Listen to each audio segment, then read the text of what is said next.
What's going on, guys? ShadowNinja here, and today let's talk about the player count issue for Destiny 2. And a lot of people are screaming that this is a massive issue and that Destiny 3 must be the answer. Spoiler alert, I don't agree with that sentiment entirely, but we'll get into details of why I'm pushing back on that, and hopefully I'm the voice of reason here with this issue. Now, for one, this is an article from TheGamePost. I'll link that down below. In the past, I've been pretty harsh on these guys, specifically Zuaid Ali. Hopefully I said that name right. The person who wrote the article and runs Destiny Bulletin, from my understanding. There's a lot of things I have issues with. In this case, these are numbers, especially with the Steam numbers, we can see it. But yeah, I'm not really entirely on board with how this article is presented. I do think that it falls in a trap of just being very hyper negative and clickbaity for certain things to spark fear and doom and gloom, but that's something new for the franchise of Destiny. So before we jump into that, just want to get this out the way. If you guys enjoyed the content and want more from me, be sure to hit that subscribe button and bell to be notified for when I do drop more content. Now let's jump in and talk about the player count. Here on screen is going to be the numbers, and this is what they grabbed roughly at that time. This is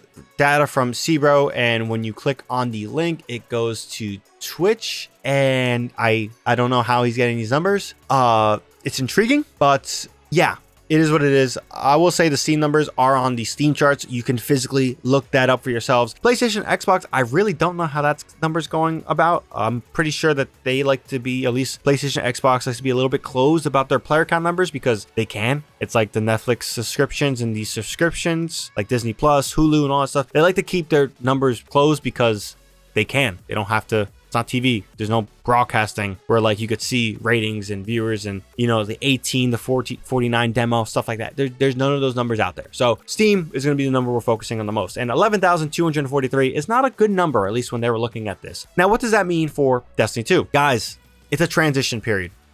This is not shocking in my opinion. I mean, this is every year. Every year we are in this cycle, and just a little transparency, this is coming from the heart. None of the stuff in this video I'm saying is scripted, noted like I usually do when I piece together these videos. The only thing I have in my face right now is the article, the number, and stuff like that. I'm trying to come from the heart, so I'm not trying to create this technical note, scripted reason of why this isn't a problem. I'm telling you from my heart that this is too early to tell anything.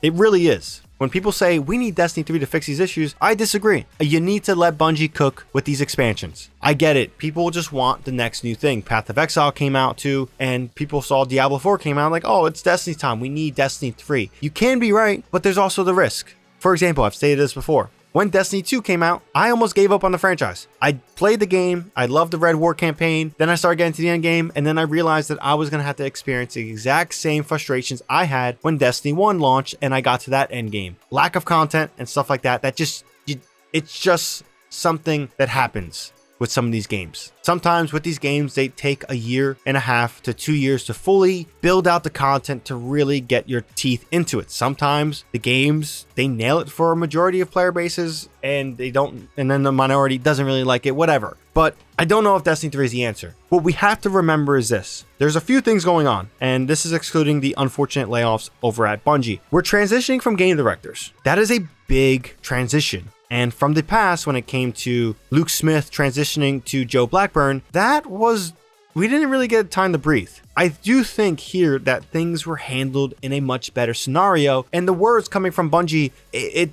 gave them a chance. We knew, or at least I knew, after the final shape, we were going to cool off with content.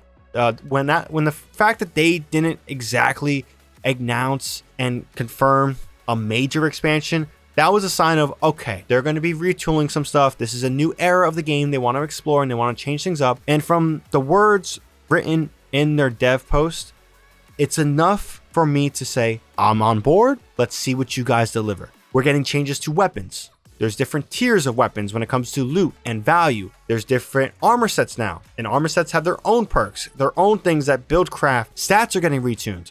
Now we can go above 100 and we get bonus perks for those numbers above 100. They're changing up the core game. They're changing up how difficulty works. They're changing up the UI of seeing, hey, if you players want challenge, you select the challenges you want and we show you the rewards you get. There is a lot of fundamental changes going on. And I'm sorry, as someone who went to school to game design, it's not that fucking easy to switch things up on an existing game like that. And yes, this is where the argument comes of, okay, then let's make Destiny 3. Yes and no. Destiny's one of those few franchises where when you make a whole new game, a whole new title, you run the risk of doing more harm than good. We saw that with Destiny 2. Thank God for Forsaken. But even then, the harm done to Destiny 2, I didn't come back for Forsaken. Crazy enough to admit, I came back after Forsaken, before Shadowkeep was coming out. I decided to invest, and it really was that separation from Bungie and Activision that occurred that really said, hey, I'm back, guys. I want to dive in again. I want to see what I missed, and I enjoyed it. So Destiny 3 isn't a guarantee to fix your issues. We need Bungie to really listen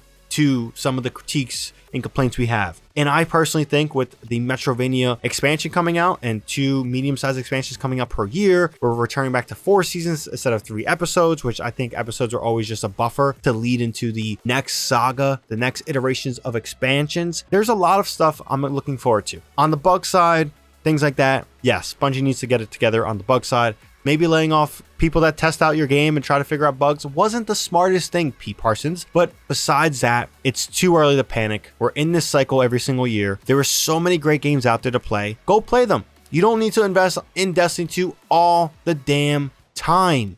It's true. It is.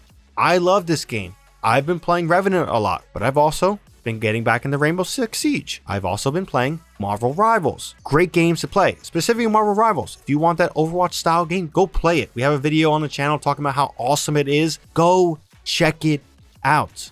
Play other games. That is perfectly fine. And when you're ready to come back via Heresy, the next episode, whether that be the next expansion, then come back.